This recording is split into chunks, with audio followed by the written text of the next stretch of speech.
Cowboys, outlaws, ghosts, demons, werewolves, these are all good things. Combine them together, and you get the weird Western genre, which must surely be an even better thing, right?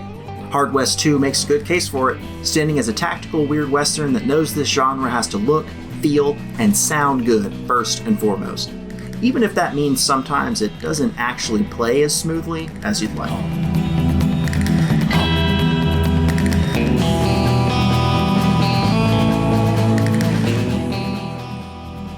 Hard West 2 is more of a thematic sequel to 2015's Hard West, as opposed to a literal one. It tells a new, unrelated story across its 20 to 30 hour campaign, with 3 difficulties of escalating brutality to choose from, and even completionists shouldn't really worry about playing the original before this one. Make no mistake, the world design is what draws you in beyond the superficial surface. You're a posse of badass cowboys on the verge of the supernatural in the Hard West. After a bad deal with a bad devil goes badly wrong, you are down a few souls and would very much like them back. In fact, the plan is to get them back with the barrel of a gun. Now it's time to cash in those chips. The devil's name is Mammon, and he has an extremely cool ghost train with giant metal centipede legs. The campaign is split between doing dialogue-driven quests in overworld areas and diving into turn-based combat missions for most of the playtime. The writing both in and out of missions is hit or miss. It has more than a few lines with weird grammar or eye-rolling cliches, but does the job well enough that I wasn't skipping cutscenes or text-only descriptions. Where's a goddamn saloon when you need one? The centerpiece is the tactical battles. They're pretty good, but for everything I like about them, I dislike something else. The combat is reliable and has minimal frustrating randomization, but on the harder missions, that makes it feel more like a puzzle than tactical exercise. That distinction matters too. On the middle of the road hard difficulty, I had to restart multiple missions, some as many as 5 times, to figure out the solution to that puzzle and get a win. That's balanced against the flexible character abilities and neat weapons available.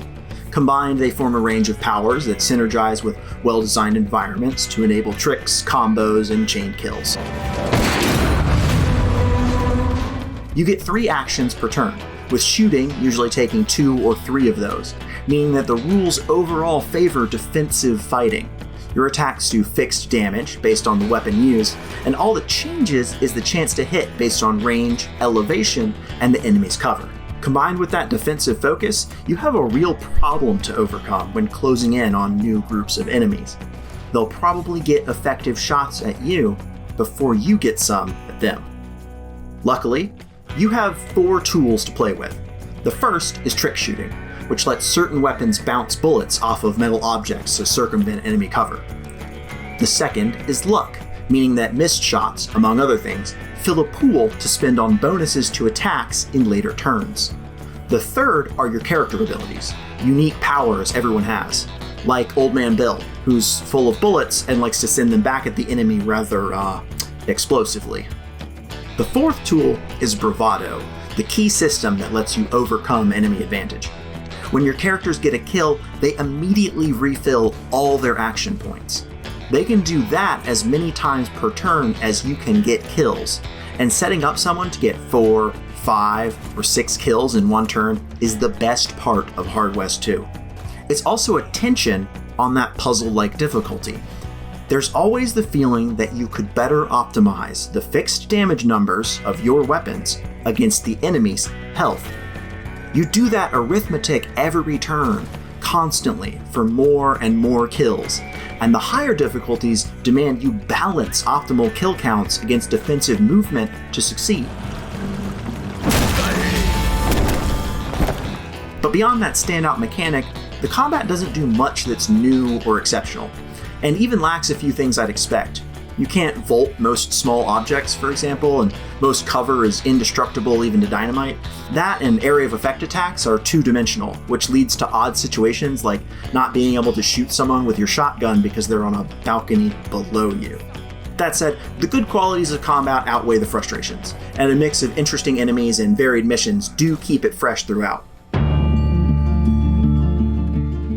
Every mission is packed with weird Western clutter and character that not only looks good, but serves as cover for you to interact with and play around. Rickety wooden frontier streets packed with hanging signs, big marble banks at the end, or ramshackle homesteads cluttered with disused farm equipment, sprawling occult plus steampunk mining operations. I think you get it. The objects and visuals in missions are real pretty, even disproportionately so compared to the design and writing, and the visual execution and voice acting has very few flaws. Jin Carter, the roguish gambler who now lacks a soul, is a pretty generic RPG leader for you to inhabit. But your other party members are exercises in memorable character design. You've got Kevin Conroy as Old Man Bill, who died a long time ago and is really grumpy about coming back. Lazarus, a fire and brimstone and bullets preacher. Claylish, voiced by Mela Lee, a no-nonsense Pacific Northwestern native tracker and sharpshooter who can also commune with and summon the dead. But there are two real standouts. First, Brandy Holston as Flynn, the orphaned at birth woman blessed/cursed with powerful witch abilities. She's a relative newcomer, but definitely one to watch. And then the one I at first disliked, but later loved. This is Laughing Deer, an absolutely clinically insane sociopath of a warrior. He likes to hurt people and take things, and he doesn't pretend otherwise.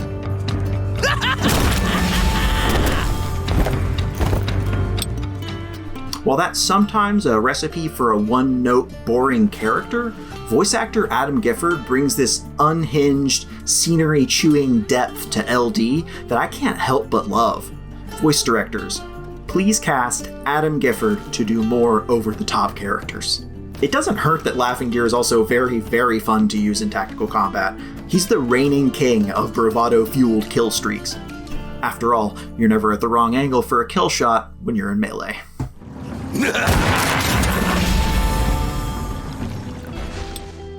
Those characters are all set personalities. Hard West 2 has some character building aspects and equipment to fiddle with, but make no mistake, this is very much a tactics game. The RPG elements are effectively limited to dialogue choices. There are no character levels, and nearly every character buff is transferable between missions from one party member to another. That mostly comes in the form of cards, which are mission rewards, of which any character can hold 5. By forming poker hands with those cards, you unlock more and more of a character's passive abilities and upgrade their active one.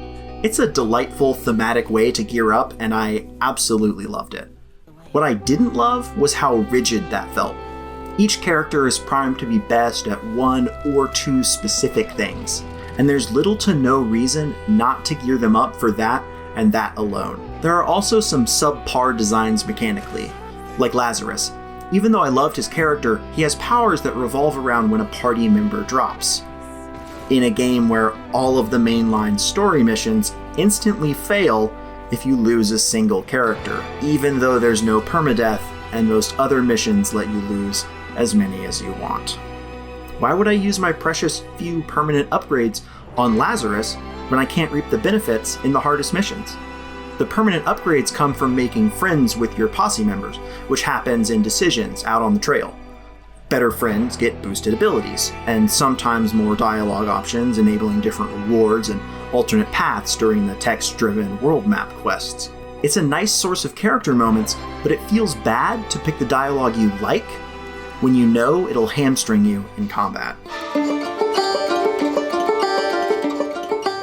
Hard West 2 is one of those games where I can pick out little things I didn't like all day, but whatever cracks exist in its game design or storytelling are plastered over by its impressive environments, world, and characters. For every shotgun blast I couldn't take or strategically narrow mission I had to restart, there's at least one time I cackled madly while Claylish changed together headshots, or Laughing Gear whooped madly while bashing in head after head after head.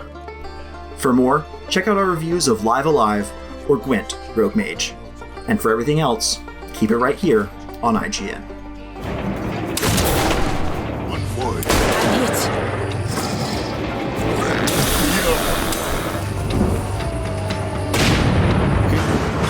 Jesus!